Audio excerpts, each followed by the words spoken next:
Percy Jackson e os Olimpianos. Livro 1. O Ladrão de Raios. Escrito por Rick Riordan. Tradução de Ricardo Gouveia. Capítulo 1. Sem querer, transforma em pó minha professora de iniciação à álgebra. Olha, eu não queria ser um meio-sangue. Se você está lendo isso porque acha que pode ser um, meu conselho é o seguinte: feche esse livro agora mesmo. Acredite em qualquer mentira que sua mãe ou seu pai lhe contou sobre seu nascimento e tente levar uma vida normal. Ser meio-sangue é perigoso, é assustador, na maioria das vezes acaba com a gente de um jeito penoso e detestável. Se você é uma criança normal que está lendo isso porque acha que é ficção, ótimo, continue lendo. Eu invejo por ser capaz de acreditar que nada disso aconteceu. Mas se você se reconhecer nessas páginas, sentir alguma coisa emocionante lá dentro, pare de ler imediatamente. Você pode ser um de nós. E, uma vez que fica sabendo disso, é apenas uma questão de tempo para que eles saibam disso também. E venham atrás de você. Não digam que eu não avisei.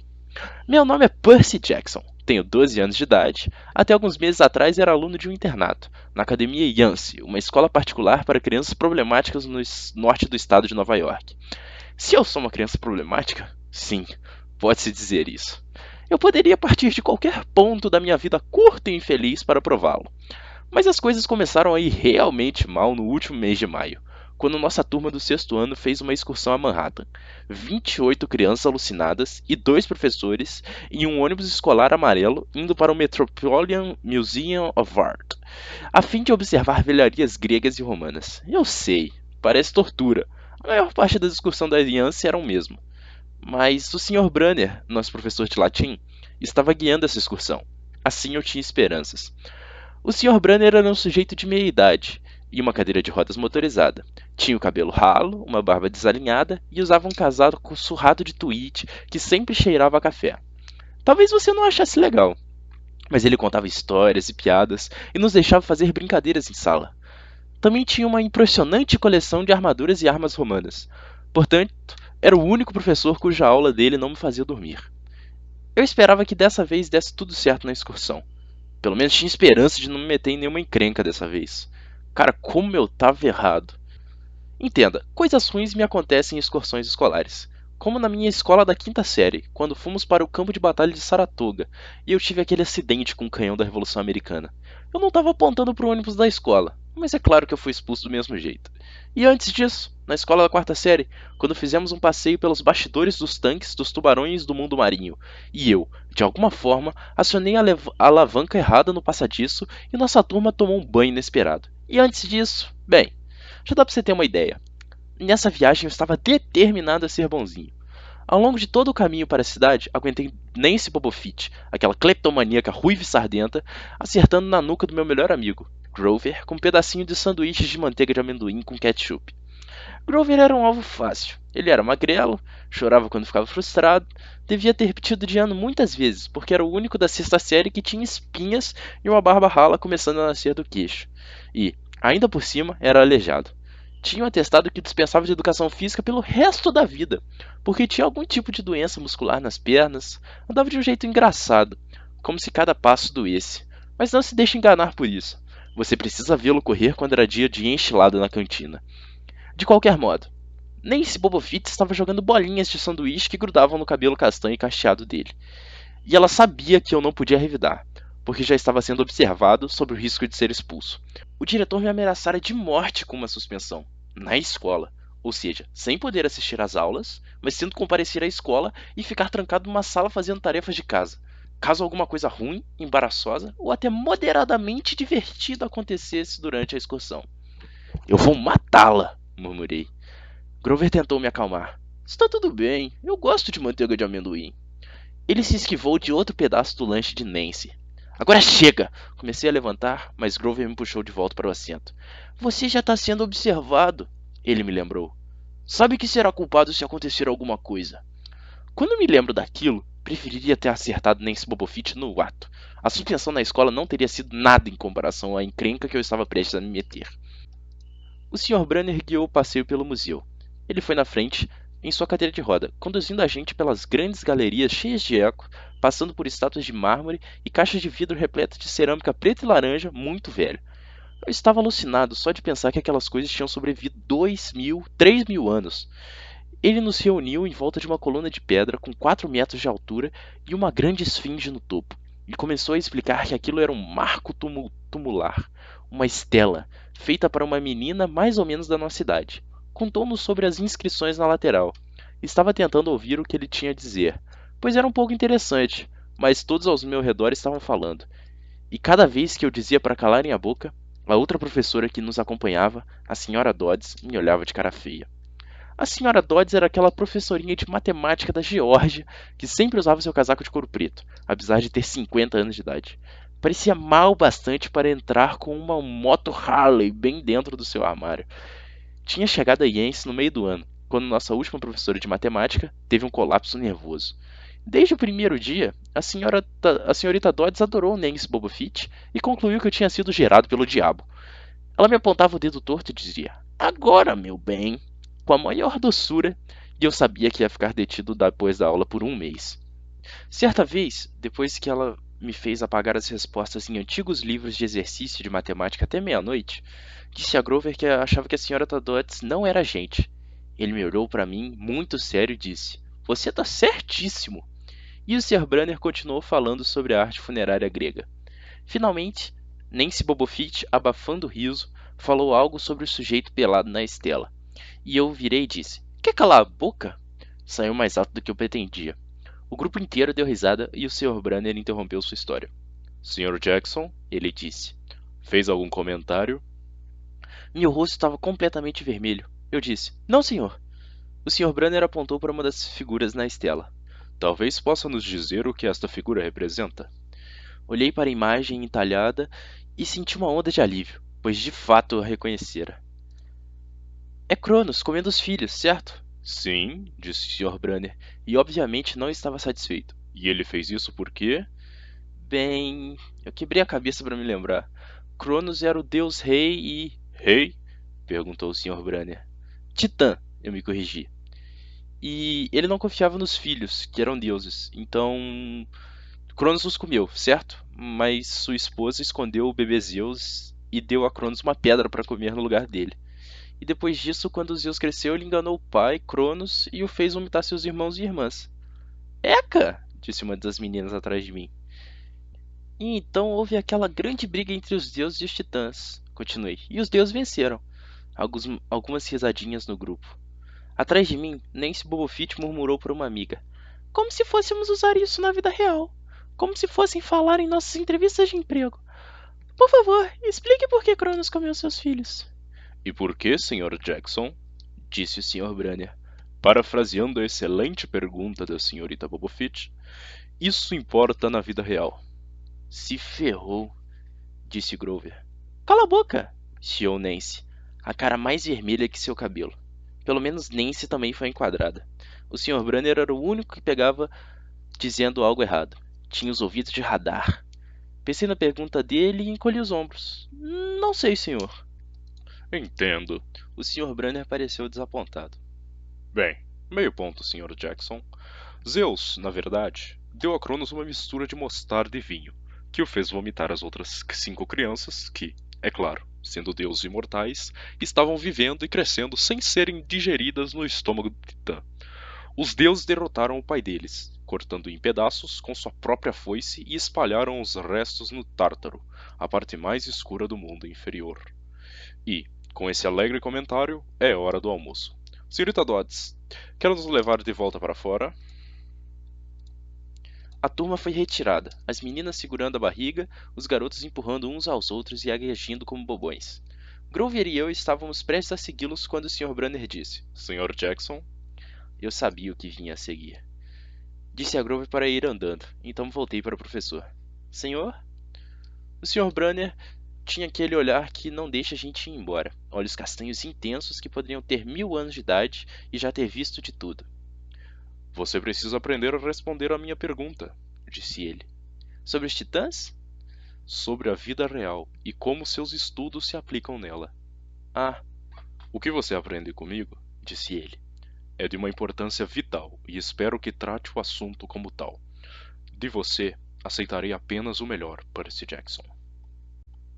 Eu queria ficar zangado. Aquele sujeito me impressionava demais. Quer dizer, claro, era legal em dia de torneios, quando ele vestia uma armadura romana, bradava olé e nos desafiava, ponta de espada contra os gigs a correr para o quadro negro e citar pelo nome de cada pessoa grega ou romana que já viveu, o nome de sua mãe e os deuses que cultuavam. Mas o Sr. Branner esperava que eu fosse tão bom quanto os outros, a despeito do fato que tenho dislexia e transtorno de déficit de atenção, e de que nunca na vida tirei uma nota acima de C-. Não, ele não esperava que eu fosse tão bom quanto. Ele esperava que eu fosse melhor. E eu simplesmente não podia aprender todos aqueles nomes e fatos, e muito menos escrevê-los direito. Murmurei alguma coisa sobre me esforçar mais, enquanto o Sr. Branner lançava um olhar longo e triste para Estela, como se estivesse estado no funeral daquela menina. Ele me disse para sair e comer meu lanche. A turma se reuniu nos degraus na frente do museu, onde podíamos assistir ao trânsito de pedestres na Quinta Avenida. Acima de nós, uma imensa tempestade estava se formando, com as nuvens mais escuras que eu já tinha visto sobre a cidade. Imaginei que fosse o aquecimento global ou qualquer outra coisa assim, porque o tempo em todo o estado de Nova York estava esquisito desde o Natal. Tivemos nevascas pesadas, inundações e incêndios nas florestas causados por raios. Eu não teria ficado surpreso se fosse um furacão chegando. Ninguém mais pareceu notar. Alguns dos garotos estavam jogando biscoito para os pombos. Nancy Bobofit tentava afanar alguma coisa da bolsa de uma senhora. E, é claro, a senhorita Dodds não via nada. Grover e eu nos sentamos na beirada do chafariz, longe dos outros. Pensamos que se fizesse isso, talvez ninguém descobrisse que éramos daquela escola. A escola para esquisitões lesados que não davam certo em nenhum outro lugar. Detenção? Perguntou Grover. Não, disse eu. Não do Branner. Eu só gostaria que às vezes ele me desse um tempo. Quer dizer, não sou um gênio. Grover não disse nada por algum tempo. Então, quando eu achei que ele ia me brindar com algum comentário filosófico profundo para me sentir melhor, ele disse: Posso comer sua maçã? Eu não estava com muito apetite, então entreguei a ele. Observei os táxis que passavam descendo a Quinta Avenida e pensei no apartamento da minha mãe, na área residencial próxima ao lugar onde estávamos sentados. Eu não a via desde o Natal. Tive muita vontade de pular em um táxi e ir para casa. Ela me abraçaria e ficaria contente de me ver, mas também ficaria desapontada. Imediatamente me mandaria de volta para Iense e me lembraria que preciso me esforçar mais. Ainda que aquela fosse minha sexta escola em 6 anos e que, provavelmente, eu seria chutado para fora de novo. Não conseguiria suportar o olhar triste que ela me lançaria. O Sr. Branner estacionou a cadeira de rodas na base da rampa para deficientes. Comia aipo enquanto lia um romance. Um guarda-chuva vermelho estava enfiado nas costas de sua cadeira, fazendo aparecer uma mesa de café motorizada. Eu estava prestes a desembrulhar meu sanduíche quando Nancy Buffett apareceu diante de mim com as suas amigas feiosas. Imagino que tivesse cansado de roubar os turistas, e deixou seu lanche, já comido pela metade, cair no colo de Grover. Ops! Ela reganhou um sorriso para mim, com os dentes tortos. As sardas eram alaranjadas, como se alguém tivesse pintado o rosto dela com spray de Cheetos líquido. Tentei ficar calmo. O orientador da minha escola dissera 1 milhão de vezes: Conte até 10, controle seu gênio. Mas estava tão furioso que me deu um branco. Uma onda rugia nos meus ouvidos. Não me lembro de ter tocado nela, mas quando me dei por mim, Nancy Bobofit estava sentada com o traseiro no chafariz berrando: Percy me empurrou! A senhorita Dodds se materializou do nosso lado. Algumas das crianças estavam sussurrando: Você viu? A água! Parece que a agarrou. Eu não sabia do que eles estavam falando. Tudo o que eu sabia era que estava encrencado outra vez. Assim que se certificou que a pobre Nancy estava bem, prometendo lhe dar uma blusa nova da loja de presentes do museu e etc., a senhorita Dodds se voltou para mim. Havia um fogo triunfante em seus olhos, como se eu tivesse feito algo pelo que ela esperava o semestre inteiro. Agora, meu bem. Eu sei, resmunguei. 1 mês apagando livros de exercício. Não foi a coisa certa para se dizer. Venha comigo, disse a senhorita Dodds. Espere, guinchou Grover. Fui eu a empurrei. Olhei para ele perplexo. Não podia acreditar que estivesse tentando me proteger. Ele morria de medo da senhorita Dodds. Ela lançou um olhar tão furioso que fez o queixo penugento dele tremer. Acho que não, Sr. Underwood, disse ela. Mas você vai ficar aqui. Grover me olhou desesperadamente. Tudo bem, cara, disse ele. Obrigado por tentar. Meu bem, latiu a senhorita Dodds para mim. Agora. Nancy Bobofit deu um sorriso falso. Lancei-lhe meu melhor olhar de vou acabar com a sua raça. Então me virei para enfrentar a senhorita Dodds. Mas ela não estava lá. Estava postada na entrada do museu, lá no alto dos degraus, gesticulando impacientemente para mim. Como ela chegou lá tão depressa? Tenho milhares de momentos desse tipo. Meu cérebro adormece ou algo assim, e quando me dou conta, vejo que perdi alguma coisa. Como se uma peça do quebra-cabeça desaparecesse e me deixasse olhando para o vazio atrás dela. O orientador da escola me disse que isso era parte do transtorno de déficit de atenção. Era meu cérebro que interpretava tudo errado. Eu não tinha tanta certeza. Fui atrás da senhorita Dodds. No meio da escadaria, olhei para Grover lá atrás. Ele parecia pálido, movendo os olhos entre mim e o Sr. Brunner, como se quisesse que o Sr. Brunner reparasse no que estava acontecendo. Mas o professor estava absorto em seu romance. Voltei a olhar para cima. A senhorita Dodds desaparecera de novo. Estava agora dentro do edifício, no fim do hall de entrada. Certo, pensei. Ela me vai fazer comprar a blusa nova da Nancy na loja de presentes. Mas aparentemente não era esse o seu plano. Eu a segui museu adentro. Quando finalmente a alcancei, estávamos de volta à seção greco-romana. A não ser por nós, a galeria estava vazia. A senhorita Dodds estava postada de braços cruzados na frente de um grande friso de mármore com os deuses gregos. Ela fazia um mulo estranho com a garganta, como um rosnado. Mesmo sem o ruído, eu teria ficado nervoso. É esquisito estar sozinho com uma professora, especialmente a senhorita Dodds, algo no modo como ela olhava para o friso, como se quisesse pulverizá-lo. Você está nos criando problemas, meu bem, disse ela. Fiz o que era seguro e disse: Sim, senhora. Ela ajeitou os punhos do seu casaco de couro. Você achou mesmo que ia se safar dessa? A expressão em seus olhos era mais do que furiosa, era perversa. Ela era uma professora, pensei nervoso. Não é provável que vá me machucar, eu disse. Eu vou me esforçar mais, senhora. Um trovão sacudiu o edifício. Nós não somos bobos, Percy Jackson, disse a senhorita Dodds. Seria apenas uma questão de tempo até que descobríssemos. Confesse, e você sentirá menos dor. Eu não sabia do que ela estava falando. Tudo o que pude pensar foi que os professores haviam descoberto o estoque ilegal de doces que eu estava vendendo no meu dormitório. Ou talvez que tivessem descoberto que eu pegara meu trabalho sobre Tom Sawyer na internet sem ter lido um livro.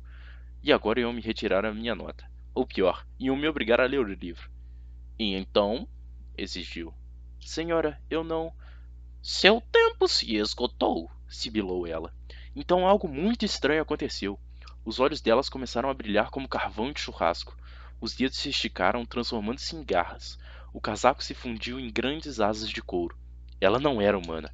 Era uma bruxa maia enrugada, com asas de morcego e com uma boca repleta de presas amarelas, e estava prestes a me fazer em pedaços. Então, as coisas ficaram ainda mais esquisitas. O Sr. Brunner, que estava na frente do museu um minuto antes, foi com a cadeira de rodas até o vão da porta da galeria, segurando uma caneta. Percy! Gritou ele e lançou a caneta pelo ar. A senhorita Dodds deu um bote para cima de mim. Com um gemido agudo, eu me esquivei e senti as garras cortando o ar ao lado do meu ouvido. Agarrei a caneta esferográfica no alto, mas quando ela atingiu minha mão, já não era mais uma caneta. Era uma espada, a espada de bronze do Sr. Brunner, que ele sempre usava em dias de torneio. A senhorita Dodds virou-se em minha direção com uma expressão assassina nos olhos. Meus joelhos ficaram bambos, as mãos tremiam tanto que eu quase deixei a espada cair. Ela rosnou: Morra, meu bem! E voou para cima de mim. Um terror absoluto percorreu meu corpo. Fiz a única coisa que me ocorreu naturalmente: desferi um golpe com a espada. A lâmina de metal atingiu o ombro dela e passou direto por seu corpo, como se ela fosse feita de água. Zás! A senhorita Dodds era um castelo de areia debaixo de um ventilador. Ela explodiu em areia amarela. Reduziu-se a pó, sem deixar nada do cheiro de enxofre, um grito estridente que foi sumindo e um calafrio de maldade no ar, como se aqueles olhos vermelhos incandescentes ainda estivessem me olhando. Eu estava sozinho. Havia uma caneta esferográfica na minha mão. O Sr. Brunner não estava mais lá. Não havia ninguém lá além de mim. Minhas mãos ainda estavam tremendo. Meu lanche devia estar contaminado com cogumelos mágicos ou coisa assim. Será que eu tinha imaginado tudo aquilo? Eu voltei para o lado de fora. Tinha começado a chover. Grover estava sentado junto ao chafariz com o mapa do museu formando uma tenda em cima da cabeça. Nancy Bobofit ainda estava lá, encharcada do banho de chafariz, resmungando para as amigas feiosas. Quando me viu, disse: Espero que a senhorita Kerr tenha chicoteado seu traseiro. Quem? Respondi. Nossa professora. Duh. Eu pisquei. Não tínhamos nenhuma professora chamada senhorita Kerr. Perguntei a Nancy de quem ela estava falando. Ela simplesmente revirou os olhos e me deu as costas. Perguntei a Grover onde estava a senhorita Dodds. Quem? Ele respondeu. Mas Grover primeiro fez uma pausa, não olhou para mim, portanto pensei que estivesse me gozando. Não tem graça, cara, disse a ele. Isso é sério, um trovão estourou no alto. Vi o Sr. Brunner sentado embaixo do guarda-chuva vermelho, lendo seu livro como se nunca tivesse mexido. Fui até ele e ele me ergueu os olhos, um pouco distraído. Ah, minha caneta. Por favor, traga o seu próprio instrumento de escrita no futuro, Sr. Jackson. Entreguei a caneta ao Sr. Brunner. Não tinha notado que estava segurando. Senhor, disse eu, onde está a senhorita Dodds? Ele olhou para mim com a expressão vazia. Quem? A outra professora que nos acompanhava, a senhorita Dodds, professora de iniciação à álgebra. Ele franziu a testa e se inclinou para a frente, parecendo ligeiramente preocupado. Percy, não há nenhuma senhorita Dodds nessa excursão. Até onde sei, nunca houve uma senhorita Dodds na Academia Yancey. Está se sentindo bem?